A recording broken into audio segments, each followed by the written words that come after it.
But let's put the focus on Indiabulls Housing Finance, because this company posted a strong set of numbers for the third quarter. So profits rise by 55%, while net interest income also grew 46% for the quarter. We're joined now by Ashwini Hooda, Deputy Managing Director at Indiabulls Housing Finance. Mr. Hooda, thanks so much for joining in. Very good to have you on the show. 55% increase in terms of the net profit. If you could just, this was largely due to this one-time gain after the stake sale that you had in Oak North Bank. Just take us through what else factored into your performance this quarter.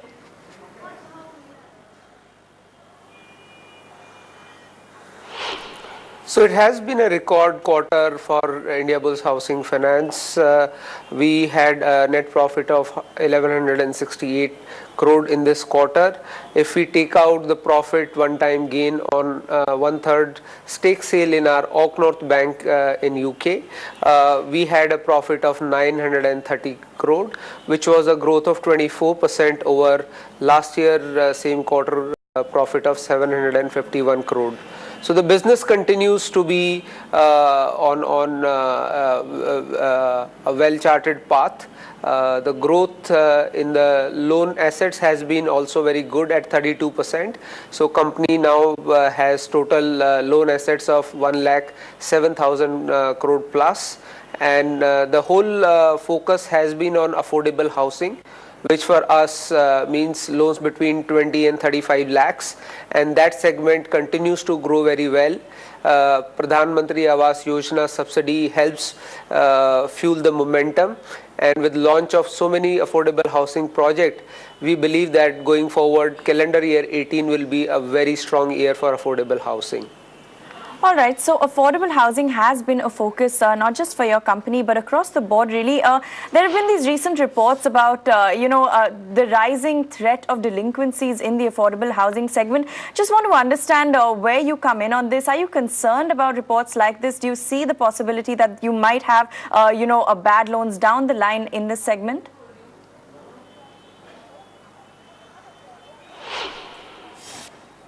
So the home loan delinquency for Indiabulls Housing are only 25 basis points, 0.25%. In fact, the RBI report which recently published on delinquencies in various segments, most of the delinquencies are below 10 lakhs. We don't operate in that segment at all.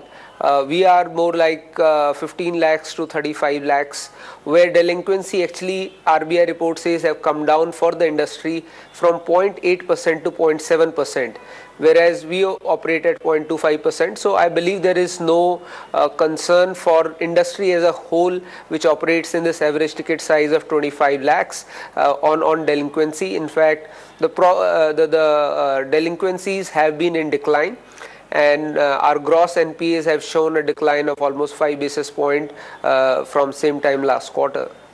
That's right. In fact, if we talk about your asset quality, your gross NPAs improved to 0.77% from 0.85%. And this, according to your release, is the lowest in 21 quarters. Was there any specific strategy that you've employed to keep asset quality in check? And you expect that you can maintain these levels going ahead as well?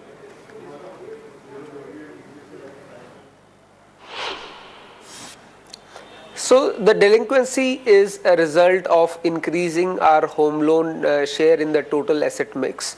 So now home loans represent almost 60% of our total asset mix. It used to be 2 years back 50% of our total assets. And as we move towards our stated goal of 66% of home loans by 2020 or earlier, we believe that asset quality will keep inching up, keep getting better, and you would see gross NPAs coming down. Also, we are very conservative on provisioning. So today we carry provision which are 180% of our gross NPAs, and that gives a very good cushion for going forward in case delinquency have any tendencies to rise. All right, fair enough. Just, Ashwini, for one moment, I'll just address the flashes that we're seeing at the bottom of the screen because TCS has overtaken Reliance Industries' market cap by a slight margin. So if you look at this 4.5% up move that's come into TCS as of a few minutes ago, market cap currently at 6.18 lakh crore. That's versus 6.14 lakh crore that is of Reliance. Remember, this is in spite of Reliance having gained about 88.5%. If you look at the last 1 year chart, TCS in the meantime has gained 39% in the last last year, but it's back over. RIL reclaimed that top spot in terms of market cap. It's now the number one company in terms of market cap for the country, with this 4.5% up move that we've seen in today's trade. But Mr. Hooda, coming back to the asset quality that you spoke about, definitely an improvement on that front. But you have seen an uptick in provisions, an 89% uptick if you look at it on a quarter-to-quarter basis. What has factored into this?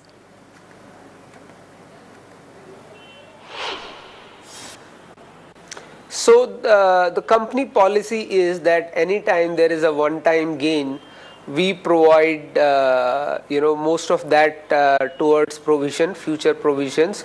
So in case in future any delinquency rises there, we can easily provide without dipping into our profit for that period.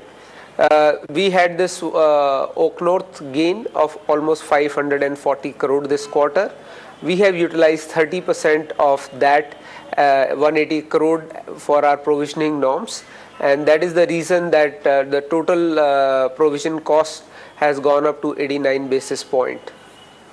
All right. So contingency-wise, you have increased the provisioning base there. But let's talk about customer base, because this is something you touched upon earlier. Your average ticket size for home loans is about 24 lakh. Are you looking at, expanding in any specific customer base? If we talk about tier 1, tier 2, tier 3 cities, or any specific ticket size of customer that you're looking at?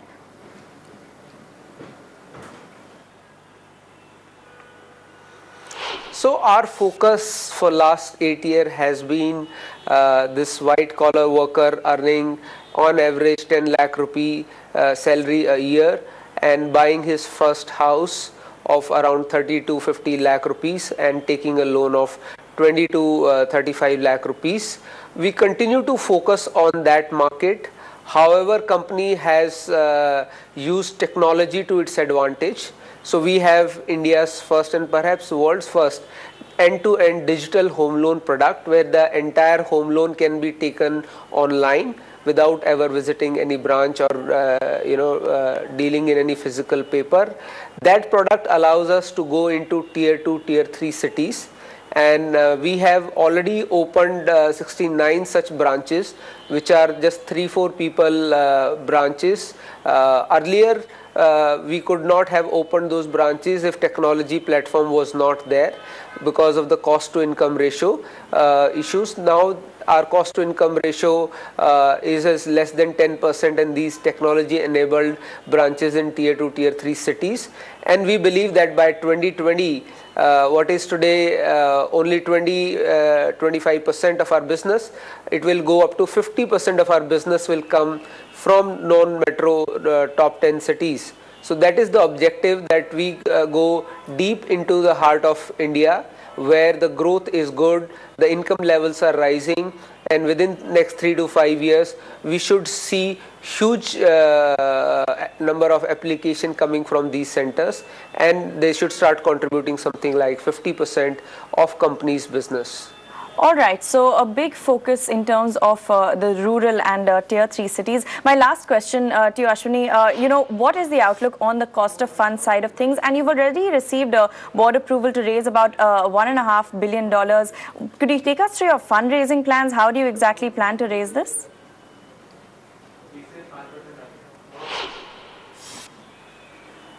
So this is $1.5 billion MTN that we have filed. We already have 750 million masala bond permission for offshore bond issuance from RBI, and we await another $750 million of ECB limit. So that's 1.5 billion MTN.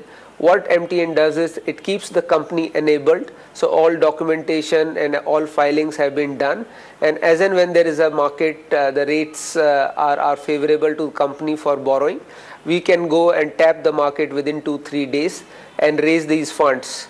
We were the second housing finance company and fourth overall corporate to have raised masala bond in the past, and we believe there is a very healthy appetite for our bonds in international market, as we are our credit rating is AAA from both Moody's and S&P's local company ICRA and ICRA and CRISIL. So there is a good demand for our bonds, and this will help us diversify our funding source, as largely we are dependent on banks and local bond market currently. All right. Thanks so much. We'll leave it at that. Appreciate you joining and giving us a sense of the quarter gone by. A strong quarter there from Indiabulls Housing Finance as the Deputy Managing Director of the company, Ashwini Hooda, taking us through the fine print. But let's put the focus now on the aviation space, because 2017 was an exciting year for the aviation sector. Overall passenger growth soared to 17.31% in the month of December.